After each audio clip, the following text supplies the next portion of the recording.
अब खबरों में आगे बढ़ते हैं, बात अगली बड़ी खबर की, जहां दिल्ली में बीजेपी सरकार का 1 साल पूरा होने पर आज बड़ा जश्न मनाया जा रहा है और इस कार्यक्रम में मुख्यमंत्री रेखा गुप्ता, पूरी कैबिनेट और सरकार के वरिष्ठ नेता इस दौरान मौजूद रहेंगे, जबकि मुख्य अतिथि के तौर पर बीजेपी के राष्ट्रीय अध्यक्ष नितिन नवीन भी शामिल होंगे। और इस कार्यक्रम को लेकर मुख्यमंत्री रेखा गुप्ता ने 12 दिनों का एक मेगा प्लान तैयार किया है, जिसके तहत 8 फरवरी से 20 फरवरी तक रोजाना अलग अलग विभागों के कार्यक्रम होंगे। इसमें दिल्ली सरकार जनता को बताएगी कि उन्होंने 1 साल में क्या क्या काम किए हैं, आयोजन में अधिकतम जन भागीदारी सुनिश्चित की जा सके और इसके लिए कैबिनेट मंत्री को अलग अलग विधानसभा क्षेत्रों की जिम्मेदारी भी सौंपी गई है, जिससे स्थानीय स्तर पर लोगों को कार्यक्रम से जोड़ा जा सके। तो 8 फरवरी से 20 फरवरी तक हर दिन कोई नई योजना या प्रोजेक्ट का उद्घाटन और शिलान्यास किया जाएगा, जिसमें 500 ई बसों को लॉन्च करना, स्वास्थ्य, शिक्षा, सड़क और यमुना सफाई जैसे प्रोजेक्ट्स पर फोकस करना शामिल है। आपको बता दें कि दिल्ली को 500 ई बसों की रफ्तार भी मिलने जा रही है और ये बसें दिल्ली वासियों को समर्पित की जाएंगी। दिल्ली बीजेपी सरकार का मकसद है इन बसों के जरिए विकास की रफ्तार दिखाई जाए, साथ ही ये कदम पर्यावरण संरक्षण और ट्रांसपोर्ट सुधार की तरफ भी जोर देगा। इसके अलावा शिक्षा, स्वास्थ्य, बुनियादी ढांचे और शहरी सुविधाओं से जुड़ी हुई कई नई और महत्वाकांक्षी योजनाओं का भी ऐलान किए जाने की संभावना है। सरकार का फोकस पर्यावरण अनुकूल परिवहन, ट्रैफिक दबाव कम करने और प्रदूषण से राहत देने पर रहेगा। इस मंच के जरिए सरकार ये संदेश देना चाहती है कि बीते 1 साल में किए गए वादों को जमीन पर उतारने की दिशा में ठोस कदम उठाए गए और आने वाले समय में विकास की रफ्तार और ज्यादा तेज होगी। इसी के साथ बीजेपी विकास की रफ्तार दिखाएगी। मेगा प्लान के बाद में 21 फरवरी को सीएम रेखा गुप्ता दिल्ली की जनता के सामने सरकार का रिपोर्ट कार्ड पेश करेंगी। साथ ही विधायकों को भी कई खास टास्क दे दिए गए। टास्क में वो अपने क्षेत्रों में घर घर जाकर सरकार के 1 साल के किए गए कार्यों को जनता तक पहुंचाएंगे। तो वहीं हर विधानसभा में कार्यक्रम आयोजित करने के निर्देश जारी किए गए। सीएम रेखा गुप्ता ने मटियाला विधानसभा में 400 करोड़ के विकास कार्य शुरू होने का जिक्र करते हुए पोस्ट किया और कहा कि ये सब जनता के आशीर्वाद से संभव हो पाया। पार्टी चाहती है कि लोग सरकार की उपलब्धियों को जानें और योजनाओं का लाभ उठाएं। कल विधायक दल की बैठक में तय हुआ कि 22 फरवरी के बाद जनता के बीच जाकर कामों के बारे में उन्हें जानकारी दी जाएगी। इसी कार्यक्रम को लेकर हमारे सहयोगी हमारे साथ जुड़ेंगे, लेकिन आपको बता दें कि दिल्ली सरकार ने बीते 1 साल में कितने महत्वपूर्ण काम किए हैं, कितनी योजनाएं जनहित के लिए यहाँ पर लागू की गई हैं, चाहे वो पोल्यूशन कंट्रोल की बात करें या फिर हम यमुना सफाई, जो सबसे बड़ा मुद्दा दिल्ली में रहा कि सरकार अगर आती है, सरकार ने ये वादा किया कि आने के बाद में यमुना की सफाई की जाएगी, छठ पूजा के समय में वो झाग नहीं दिखाई देगा। फिलहाल ऐसा नहीं हो पाया कि पूरी तरीके से यमुना साफ रही, लेकिन जो कोशिशें थी वो थोड़ी बहुत हमने जरूर देखी जो सरकार की ओर से की गई थी। गौरव मिश्रा की एक ग्राउंड रिपोर्ट आपको दिखाते हैं।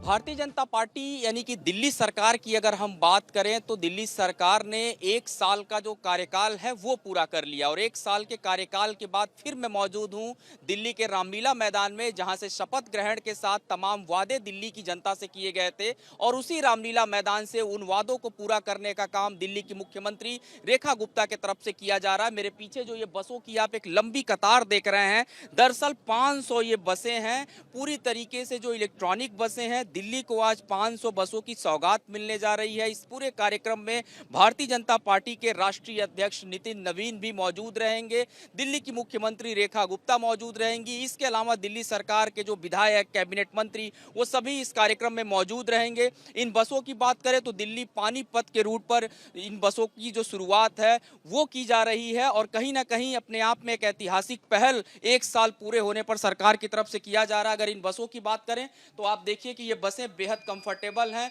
और बेहद शानदार तरीके से इनको डिजाइन किया गया है।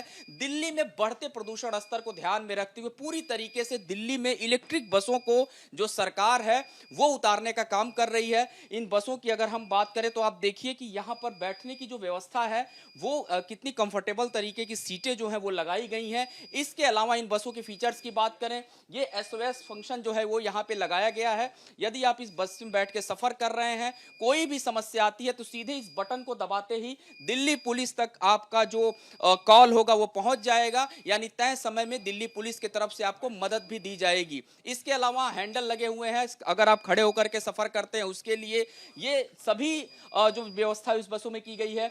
खास करके नेत्रहीन व्यक्तियों की अगर बात करें तो उनके लिए भी बैठने की इस बस में विशेष व्यवस्था जो है वो की गई है। महिलाओं की जो सीट है आप देखिए ये आरक्षित है पूरी तरीके से, क्योंकि पिंक सीट जो है वो इन बसों में दिल्ली सरकार की तरफ से दी गई है और इसी पिंक सीट पर जो महिलाएं हैं वो सफ़र करेंगी, बैठेंगी। और इस बस के अंदर अगर हम बात करें तो यहाँ सीसीटीवी जो कैमरा है, जो 24 घंटे जिसकी मॉनिटरिंग, जो इसकी स्ट्रीमिंग है वो की जाएगी, यानी कि सुरक्षा जो है महिलाओं की या फिर सवारियों की, उसको ध्यान में रखा गया है।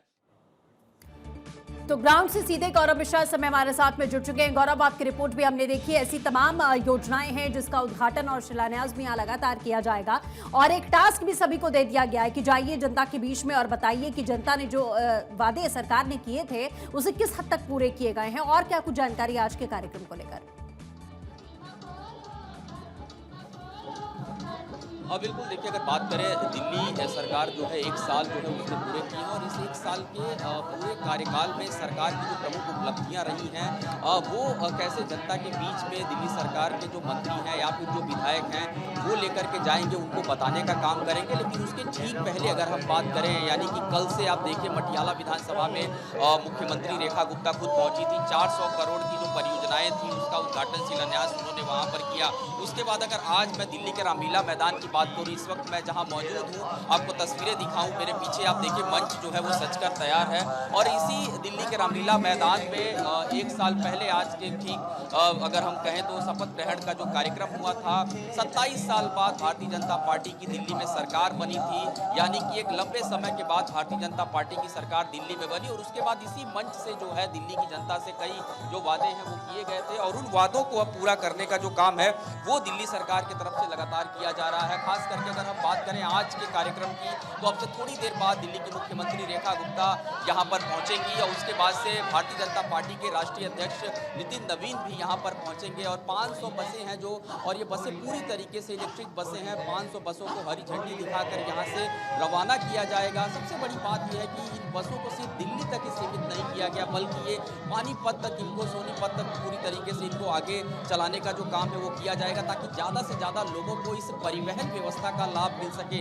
इन बसों की सबसे बड़ी खासियत यह है कि ये कॉम्पैक्ट साइज की हैं, थोड़ी छोटी हैं। जो पहले बसें थी क्लस्टर वो काफ़ी बड़ी हुआ करती थी, ये छोटी बसें हैं, पूरी तरीके से इलेक्ट्रिक बसें हैं। सीसीटीवी कैमरे लगे हुए हैं, महिलाओं के बैठने के लिए उचित जो व्यवस्था इन बसों में की गई है। तो कुल मिला के कहें तो काफ़ी सुसज्जित जो बस सेवा है वो आज से शुरू कर दी जाएगी। और ये सिर्फ पहले आज का कार्यक्रम नहीं है, इसके बाद लगातार जो है तकरीबन 20 फरवरी तक अलग अलग जो कार्यक्रम है दिल्ली सरकार द्वारा अलग अलग जो सौगात देने की प्रक्रिया है वो लगातार की जाएगी। और 21 से 22 फरवरी के बीच की अगर हम बात करें तो एक जो पूरा 1 सालों का रिपोर्ट कार्ड है वो दिल्ली की जनता के सामने जो है वो लगातार जो पेश करने का काम है वो दिल्ली की मुख्यमंत्री करेंगे। और इस बाबत विधायकों को भी ये दिशा निर्देश दिया गया है कि जिस तरीके से अपने अपने विधानसभा क्षेत्रों में वो जाएं और सरकार ने बीते 1 वर्षों में क्या किया है दिल्ली की जनता के लिए उसके बारे में बताने का काम करें। और अगर इलेक्ट्रिक बसों की बात करूं तो ये जो इलेक्ट्रिक बसों की श्रृंखला है, तकरीबन 500 बसों को आज हरी झंडी दिखाकर बिल्कुल गौरव, और बड़ा कार्यक्रम एक तरीके से कहा जाए तो जश्न के तौर पर आज का दिन देखा जा रहा है। नजर बनाए रखिए। फिलहाल के लिए बहुत शुक्रिया।